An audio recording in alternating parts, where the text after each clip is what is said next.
La salle de surveillance fonctionne à un niveau de capteur constant. Je vais vous transmettre rapidement les nouvelles de la guerre au Moyen-Orient. Une force de 3500 Marines américains est arrivée au Moyen-Orient. Le général Anderson, commandant des Marines réservistes américains, a demandé par lettre aux soldats de vérifier leur préparation en vue d'une opération prochaine. La lettre avertissait d'une possible mobilisation massive et demandait de se préparer. Selon le Washington Post, les forces américaines préparent des opérations terrestres en Iran depuis des semaines.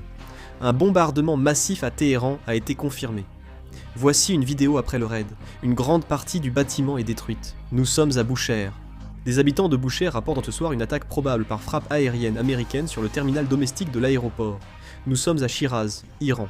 L'armée iranienne a diffusé des images de l'interception d'un drone américain MQ-9 Reaper au-dessus de Shiraz.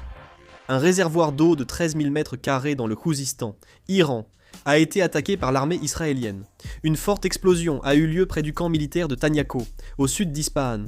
En Israël, environ 1200 personnes ont manifesté contre la guerre à travers le pays, mais sans grande ampleur. Explosion dans la région de Beyrouth, au Liban. L'armée israélienne a attaqué le village de Toul, région de Nabatieh, au sud du Liban. Des attaques intensives sont observées dans la région d'Erbil, en Irak. Attaque de drones à Erbil, Irak. Des installations américaines visées, plusieurs interceptions observées.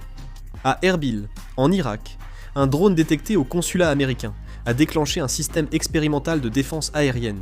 Les Houthis continuent d'attaquer Israël et ont lancé un deuxième missile.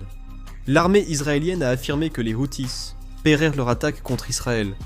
Hier, une base publique saoudienne en Iran a été attaquée. À ce moment, plusieurs ravitailleurs aériens ont été endommagés suite à des attaques de missiles et de drones, blessant 12 personnes. L'avion radar E-3 Sentry a aussi été endommagé. Hier, les gardiens de la révolution iraniens ont déclaré avoir blessé 500 soldats américains présents aux Émirats arabes unis. Le commandement central a immédiatement démenti, affirmant qu'aucun soldat américain n'avait été attaqué aux Émirats arabes unis. Les médias israéliens rapportent que 70% des installations de l'industrie militaire iranienne sont à l'arrêt et que des mineurs armés occupent en lieu des postes de contrôle en Iran.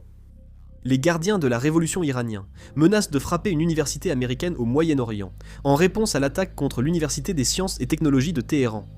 Dans la région du Golfe, il y a les campus de l'université Georgetown et de l'université Northwestern situés au Qatar.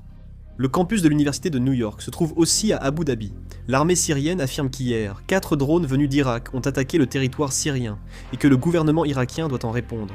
Le prince héritier Reza Pahlavi a affirmé aux conservateurs américains qu'il était prêt à diriger la transition. Si d'autres infos arrivent, je ferai une vidéo et la publierai. Merci.